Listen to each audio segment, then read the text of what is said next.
Saluti. I can hardly believe it's the end of September already. Today's the 28th, I think. Thursday, right? I'm just getting in, and we're going to start in the kitchen in just a few minutes.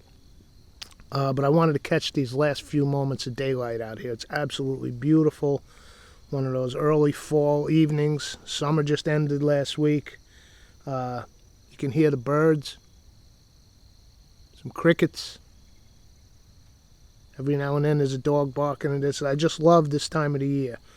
The gardens are still producing some things. Got some nice fall lettuce coming in. Swiss chard, which we just did. Ganja. But what I had on my mind for this week is let's talk a little bit about regional delicacies, regional cuisine. Not so much cuisine, just regional. For example, you guys met both of my sisters, the Bean, who resides in Miami. So every time I go down there, at some point during the visit, we're grabbing a Cubano. Usually it's takeout. We get them and bring them to the house. But you got to get that Cuban sandwich when you're in Miami. And the Cuban grilled steak sandwich, which is a contender. Some plátanos, some black beans, frijoles negros. Miami. Got to have the Cuban food. Now, my other sister, little Chalet, lives in the suburbs outside of Philadelphia. So back in the day, the big thing was hauling into the city for a cheesesteak, right? You got your Pats, you got your Jims. I've done Pats, I've done Jims. I don't think I've ever done Geno's. And then there's some people down there, those are the tourist spots. They say the best cheesesteaks are just, the little delis spotted around the neighborhoods and whatnot. But it's definitely a regional thing. The Philly cheesesteak. I'm making one tonight.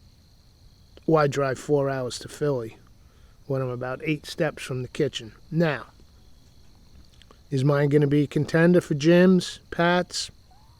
I doubt it. Am I going to bum out when I chow it down? I doubt it. So let's head into the kitchen and see what we have for this homemade Philly cheesesteak. Come on, let's do it. Come on, let's do it. Okay, let's talk about this and get started because I am salivating already. Cheesesteak. Let's start with the cheese, since that's the first word in the thing. Now, there's a lot of controversy here, okay? American cheese, provolone, or Cheez Whiz. If you go down to Philly, you'll hear this a lot. Gotta do the whiz. Gotta do the whiz. And I've done the whiz. I think the last time I was at Jim's, which was the last one I had a few years ago, I ordered it with the whiz. And it's quite traditional. It's quite good. However, I do my homework when I do these things. And I did look, and the fact is, the actual sandwich of the Philly cheesesteak predates the invention of Cheez Whiz.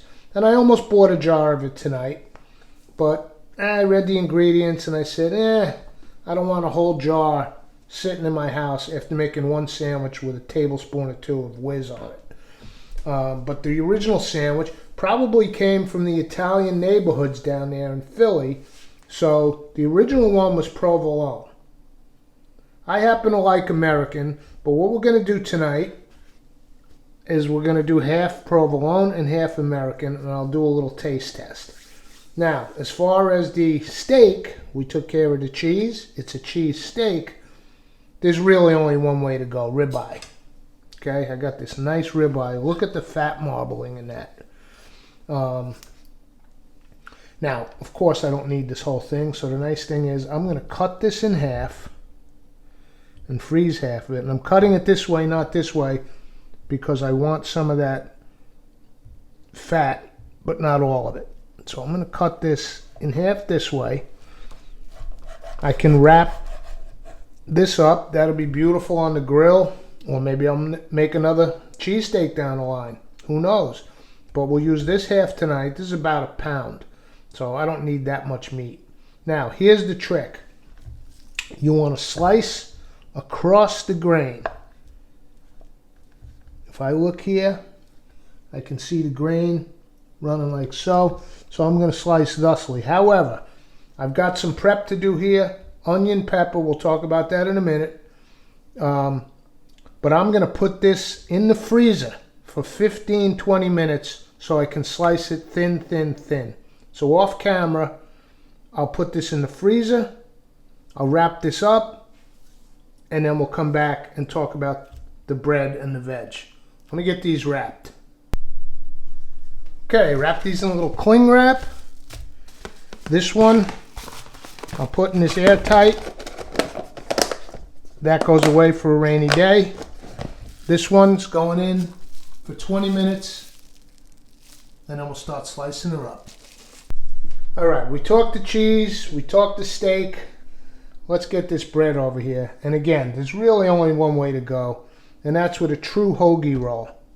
You don't want a baguette. These are nice and soft. We're going to griddle it, get a little crisp right here, not burnt, not brown. We're just going to griddle it at the beginning. We want this to suck up the juices from the steak, but not fall apart. Okay, hoagie roll. Now, technically, again, they say there's only one way to go, the Amoroso roll. Amoroso brand. You can get them on Amazon. I got the closest thing I could up here in upstate New York, this Anzio. They are from Philadelphia. They are from not Philadelphia, but they are from PA, Horsham, PA. And the ingredient list wasn't too bad. I didn't see any high fructose or anything like that. I thought about baking my own hoagie rolls. I'm getting pretty good with my breads, but I'm not exactly foolproof. You saw that beautiful sandwich loaf I did for the tomato sandwich. Well, I made another one the other day, and it was subpar. It's gone. It was edible. It was super edible. It was actually good, but it wasn't great. So I wanted to get as close as I could to being down in Philly with the Amoroso rolls. And this is pretty close, I think, Anzio and Sons. So we'll have one of these. And we need 20 minutes for the steak. So I'm going to go ahead and take half of this onion and maybe a third of this pepper. And we're not doing julienne. I'm actually going to chop them up. Small chop, almost like a brunoise. Let me get that done, and then we'll be ready to cook. See you in a few. Okay, another critical thing with this is going to be griddle temp. So let me get this on.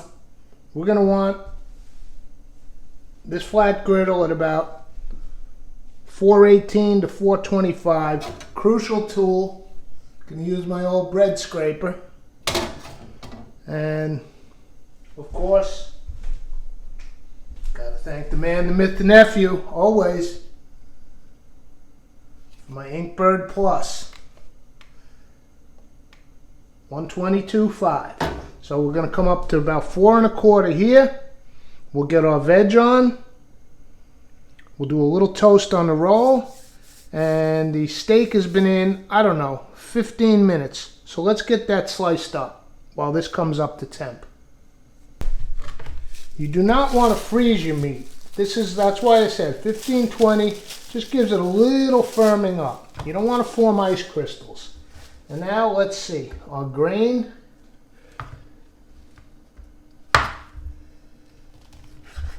Like so. See, across that grain. Thin, thin, thin, as thin as you can go. And that was the idea with the freezer. Get some nice thin strips going here of ribeye. Fat and everything. That's going to render down on the grill. So I will continue along with this process and see you all back over at the griddle. Alright, one thing that didn't come up was seasoning. Some people use no seasoning. They just let that beautiful ribeye talk for itself. Some people use a little salt, a little pepper. I'm going with a little garlic salt and black pepper mixture. However, I'm not going to season the meat before I cook it. I'm going to season it once it gets a little browning on the griddle. Garlic salt and black pepper. That's just my little take on some flavors that I want to add to that meat. And I think we're about ready to go. Let's check our griddle.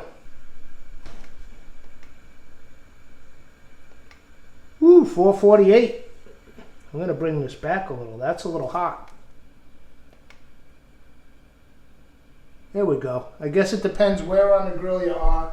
So let's start with the veg. I'll just put a touch. This griddle's well seasoned, so I don't need much, but I'll put a little bit of olive oil. And on we go with the onion first.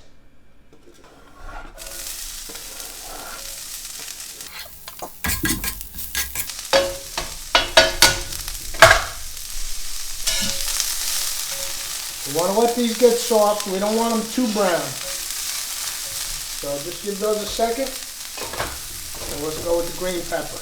Now I meant to mention this before.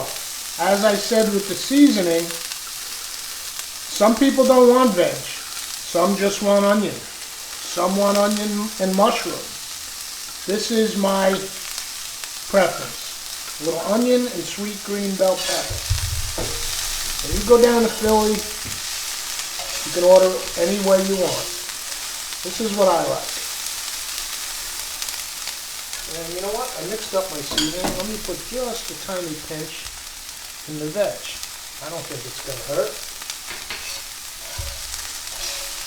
Now, while those are softening up, let's take our roll. Get that a little color on there.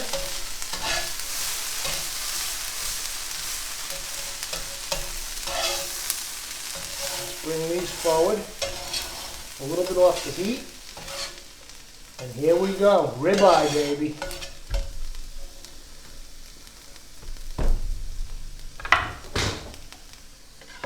Now, obviously, this is not one sandwich.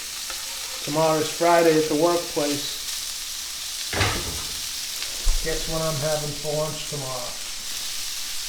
And then I'll be done with cheesesteaks for the next, I don't know, 2-3 years.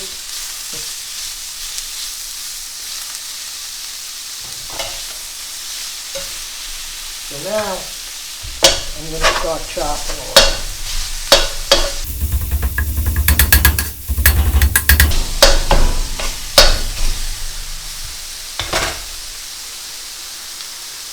Good color on the bun. Pull that off. Ah, smells like Philadelphia already.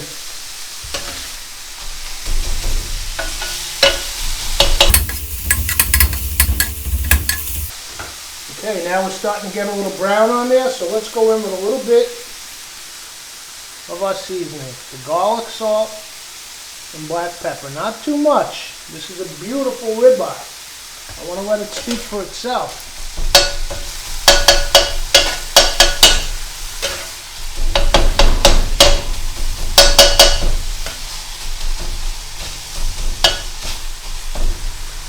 And now that we're getting brown, let's start going in with our veg.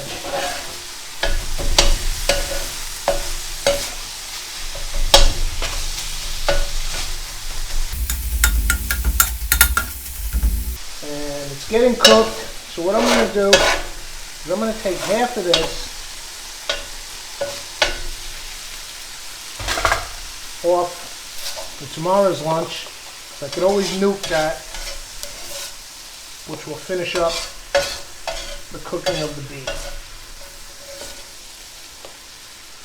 Friday lunch. They get $12, I think, at the deli for a cheesesteak. Are you kidding me? Now, here's how we're going to finish this up and turn it into a cheesesteak. Remember what I said? I'm going half American and half provolone.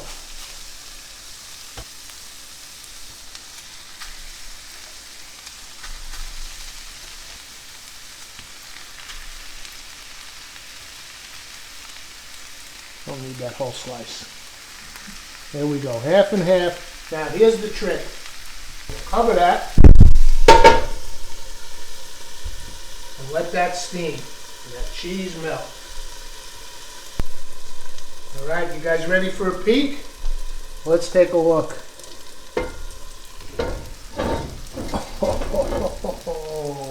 I'm gonna give it 15, 20 more seconds under there. Oh, look at that. Philly cheese.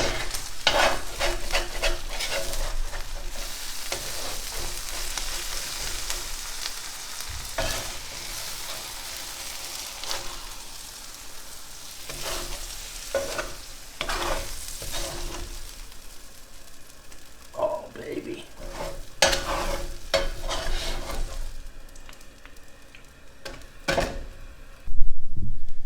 All right, I'm just tempted to dive right into that beauty as is, but let's be civilized about this, shall we?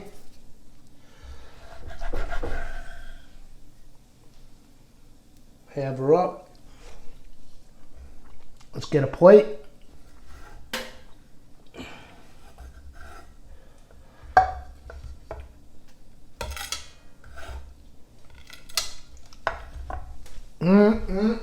Look at that. Little slaw with the last of the Goldie tomatoes. This is literally the last tomato. Some homegrown carrot. Cabbage was from the market. My cabbage is gone. Rice wine vinegar.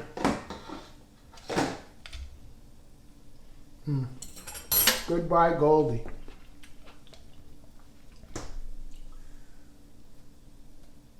Let's see what we got here. Authentic.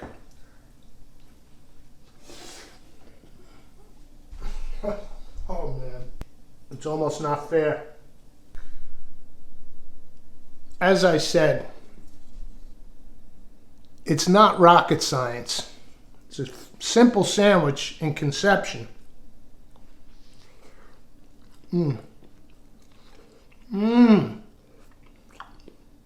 Wow.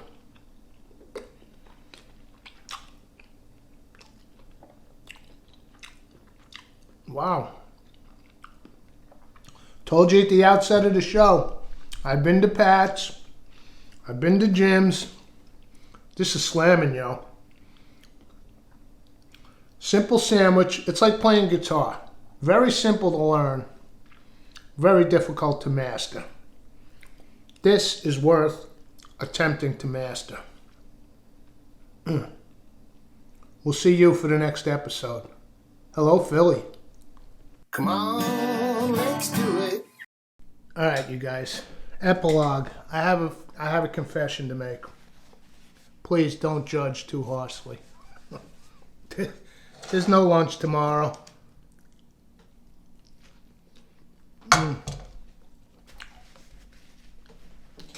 I sat here to start editing this show, and I realized, don't talk with food in your mouth. I realized two things. One is that I never addressed the cheese thing. Remember, I did half American, half provolone? Both were amazing. Kind of wish I'd gotten the whiz, but just to do the triple, the hat trick. But I think I'm sold. I think I'm a provolone guy going forward. Sharp, a little salty. This has provolone. I sat here and I was like, I'm not bringing that for lunch. First of all, the ribeye I bought was 0.86 of a pound. I cut it in half, and actually it wasn't exactly in half. I put the larger half in the freezer. So this is like 0.4, just over a third of a pound of beef. So it's not like I'm gorging myself to death. I was a little more concerned about the bread, so I didn't do a whole nother roll. I cut it in half. But I'm a little weird that way. It was just too tasty to wait till tomorrow. I have stuff to bring for lunch tomorrow. Don't worry about that. I'll get by.